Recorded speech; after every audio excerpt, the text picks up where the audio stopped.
প্রিয় ছাত্র ছাত্রী সাজবাতি চ্যানেলে স্বাগত জানিয়ে তোমাদের আজকের যে বিষয়টি আমি তুলে ধরছি সেটি হলো চতুর্থ অধ্যায়ের আমার কাছে মনে হচ্ছে গুরুত্বপূর্ণ এমসিকিউ। আমি কটা প্রশ্ন তোমাদের সামনে রাখছি। এই প্রশ্নগুলো কিন্তু তোমরা অবশ্যই করবে। 50 থেকে 55টা পর্যন্ত প্রশ্ন আমি বেছে নিয়েছি, যে প্রশ্নগুলো চতুর্থ অধ্যায়ের আমার মনে হচ্ছে খুব গুরুত্বপূর্ণ সেইগুলো। কেমন, অনেকদিন পর ভিডিওটা দিচ্ছি সমস্যার জন্যে। আর আরেকটা কথা বলি, ইতিমধ্যে তোমরা জানো যে মাধ্যমিক পরীক্ষা শেষ হয়েছে এবং যারা আমার অনলাইন ক্লাস করতো তারা অনেকে 92 94 নম্বর পেয়েছে এবং অফলাইনে আমার কাছে এবছরের সেরা প্রাপ্তি যে দুটো স্কুলের স্টুডেন্ট তারা একজন পেয়েছে 99 এবং আরেকজন পেয়েছে 98। এইভাবে কিন্তু এবছর মাধ্যমিকের ইতিহাসের যে রেজাল্ট হলো সেই রেজাল্টের নমুনা তোমাদের কাছে জাস্ট একটু বললাম। আমি কোনো দাবি রাখছি না, আমার কোনো কৃতিত্বই দেখাচ্ছি না। এই কারণে সমস্ত কৃতিত্বটা কিন্তু স্টুডেন্টদের।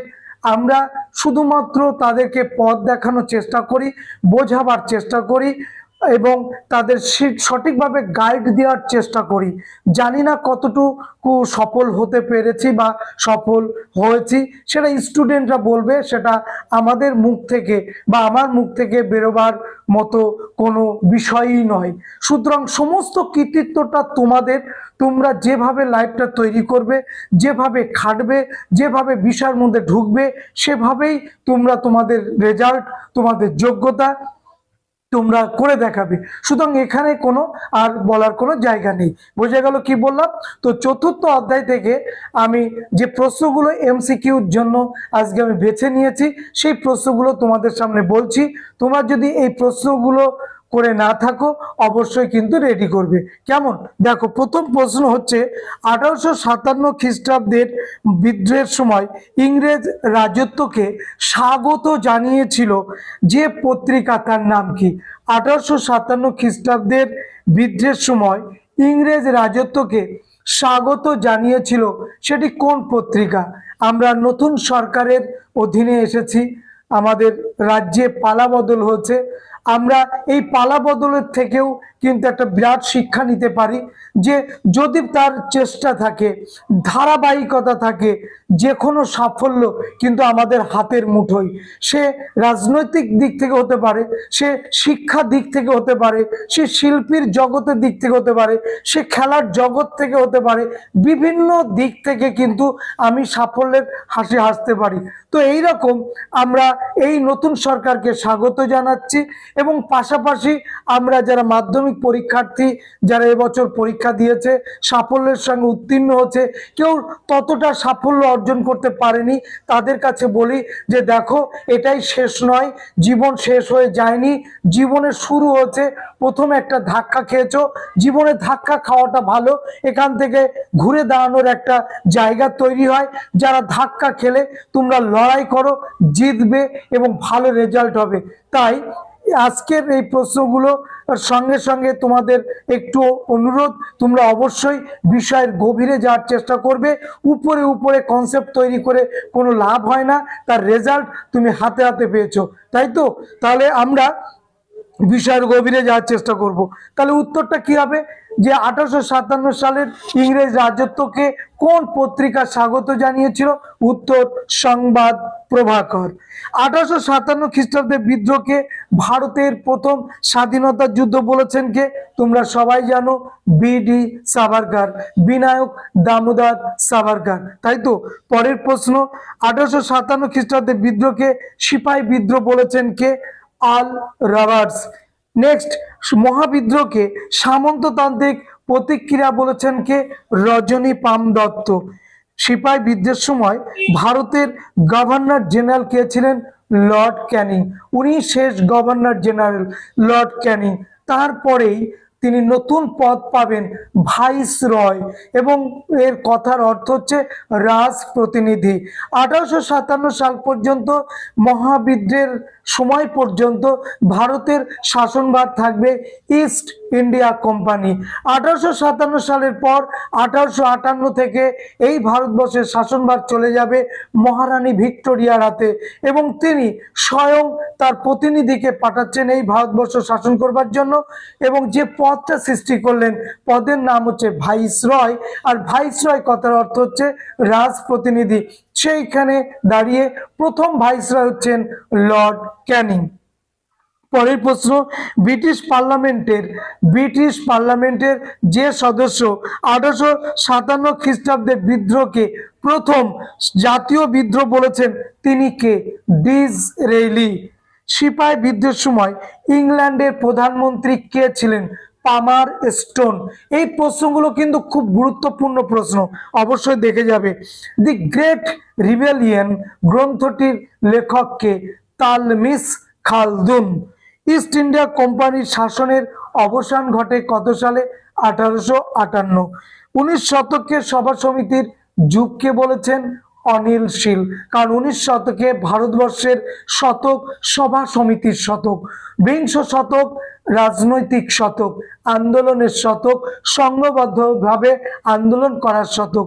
কিন্তু 19 শতকটা আমরা দেখব সমগ্র ভারতবর্ষে বিভিন্ন সভা সমিতি গড়ে উঠবে, এবং এই সভা সমিতি চেষ্টা করবে ভারতবর্ষের রাজনৈতিক সচেতনতা বৃদ্ধি করা, জনমত গঠন করা, রাজনৈতিক আন্দোলনের দাবি দাওয়াগুলোকে তুলে ধরা, এবং হিন্দু মুসলমানের ঐক্য বৃদ্ধি করা, এবং তাদের নিজস্ব যে দাবি সেই দাবিগুলো, সেই সংগঠনের যে নিজস্ব দাবি সেই দাবিগুলোকে তুলে ধরা।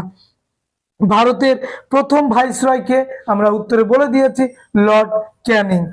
কোন রাজনৈতিক প্রতিষ্ঠানকে জমিদার সভার অগ্রদূত বলা হয়? অবশ্যই বঙ্গভাষা প্রকাশিকা সভা। নেক্সট, ভারতের প্রথম রাজনৈতিক প্রতিষ্ঠান কোনটাকে বলা হয়? বঙ্গভাষা প্রকাশিকা সভা। জমিদার সভার প্রাণ পুরুষকে? দ্বারকানাথ ঠাকুর। ভারত সভার প্রথম অধিবেশন কোথায় হয়েছিল? কলকাতার অ্যালবার্ট হল, যার বর্তমান নাম কফি হাউস। পরের প্রশ্ন, ভারতের সংগঠিত রাজনৈতিক আন্দোলনের স্রষ্টাকে? সুরেন্দ্রনাথ বন্দ্যোপাধ্যায় বা সুরেন্দ্রনাথ ব্যানার্জি, যাকে বলা হতো সারেন্ডার নট, যাকে বলা হতো রাষ্ট্রগুরু।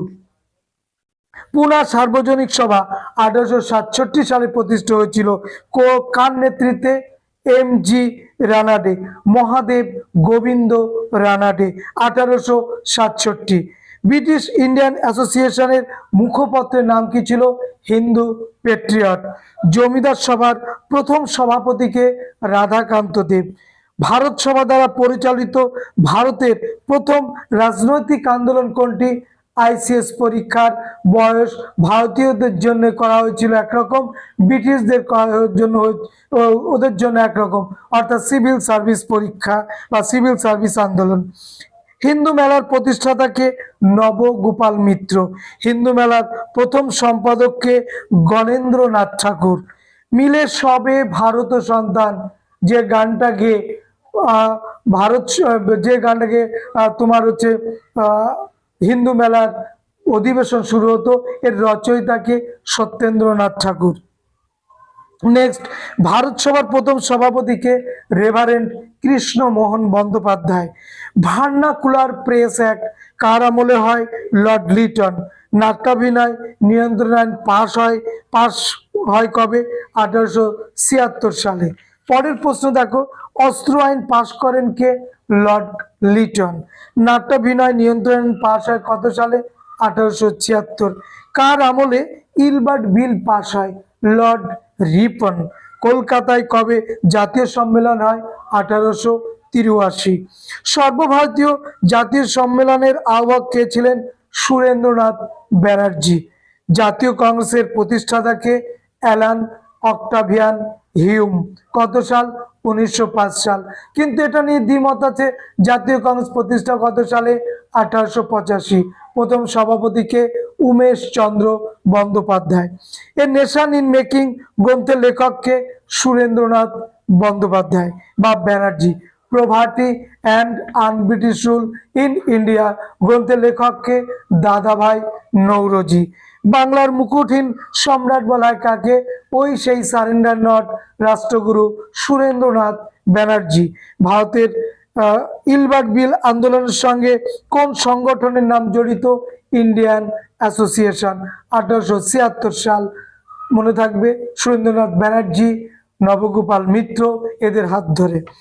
মাদ্রাজ নেটিভ অ্যাসোসিয়েশনের প্রতিষ্ঠাকে গাজুলি লক্ষ্মী চেট্টি। মাদ্রাজ মহাজন সভা প্রতিষ্ঠা হয়েছিল 1884 খ্রিস্টাব্দে। কারা প্রতিষ্ঠা করেছিলেন? ফিরোজ শাহ মেহতা এবং বদরুদ্দিন তৈয়বজি। আনন্দমঠ উপন্যাসটি যে পত্রিকায় প্রকাশিত হয় সেই পত্রিকাটার নাম কি? বঙ্গ দর্শন। বন্দে মাতরম সঙ্গীতটি জাতীয় সঙ্গীতের মর্যাদা পায় কত সালে? 1947। বঙ্কিমচন্দ্রকে স্বাদেশিকতার গুরু বলেছেন কে? অরবিন্দ ঘোষ। বর্তমান ভারত গ্রন্থটি যে পত্রিকায় প্রকাশিত হয়েছিল তার নাম কি? উদ্বোধন। বিবেকানন্দকে ভারতীয় জাতীয়তাবাদের জনক বলেছেন কে? আর জি প্রধান। বর্তমান ভারত গ্রন্থের রচয়িতা স্বামী বিবেকানন্দ। প্রাচ্য পাশ্চাত্য স্বামী বিবেকানন্দ।